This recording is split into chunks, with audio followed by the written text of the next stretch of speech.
আজকে আমরা ক্লাস 9-এর পরিসংখ্যান নিয়ে আলোচনা করব। পরিসংখ্যানের অন্যতম একটা বিষয় হচ্ছে শ্রেণী সংখ্যা নির্ণয় করা। শ্রেণী সংখ্যা হলো পরিসংখ্যানের অন্য গুরুত্বপূর্ণ একটা অংশ। কেউ যদি শ্রেণী সংখ্যা নির্ণয় করতে না পারে তাহলে ধাপে ধাপে পরিসংখ্যানের বাকি বিষয়গুলো সে বুঝবে না। এক্ষেত্রে আমাদের সুন্দরভাবে লক্ষ্য রাখতে হবে যেই প্রশ্নটি আছে সেই প্রশ্নে সংখ্যাগুলো কী কী আছে। যেমন আমরা এখানে লক্ষ্য করলে খুব সহজে দেখতে পাই এখানে 30 জন শিক্ষার্থীর গণিতের প্রাপ্ত গড় নম্বর আছে। এই গড় নম্বরগুলো থেকে আমাদের বের করতে হবে এখান থেকে সর্বোচ্চ গড় নম্বর কত। তা আমরা এই গণিতের সর্বোচ্চ গড় নম্বর আমরা দেখতে পাই 88 এবং গণিতের সর্বনিম্ন গড় নাম্বার দেখতে পাই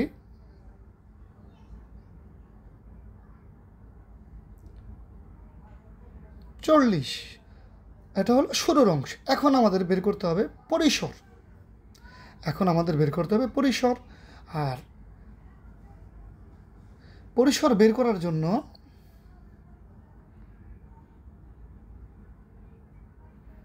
পরিসরের একটি সূত্র আছে, সেটি আমাদের লক্ষ্য রাখতে হবে। পরিসরের সূত্র হলো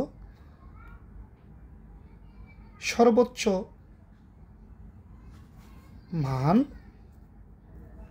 এবং গণিতের সর্বনিম্ন মান যোগ 1। সর্বোচ্চ নম্বর এখানে 88, সর্বনিম্ন নম্বর এখানে 40 যোগ 1। 88 থেকে 40 গেলে আমাদের থাকে 49 যোগ হবে 48 যোগ হবে 1 অর্থাৎ 49।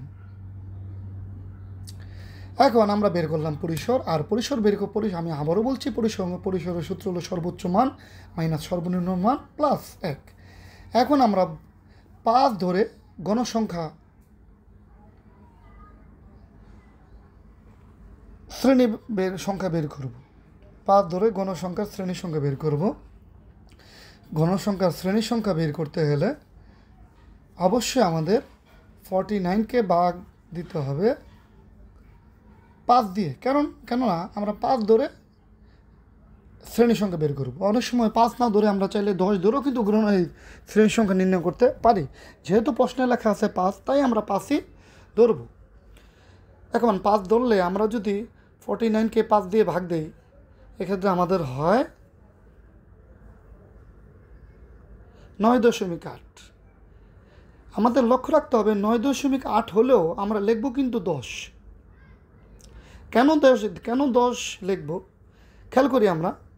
যদি আমাদের 6.2 হয় আমরা 7 লিখব, 7.5 হয় এক্ষেত্রে আমরা 8 লিখব,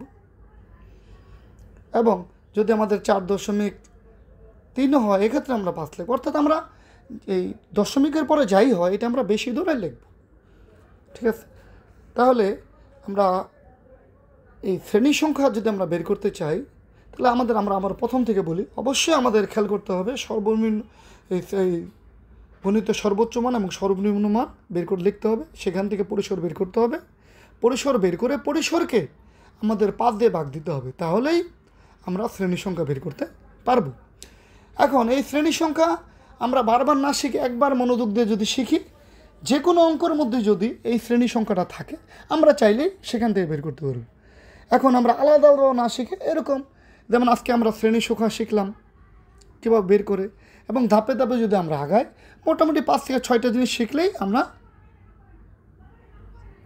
আমাদের পরিসংখ্যানটা খুব সহজ হয়ে যাবে। আজকের মতো এই মতে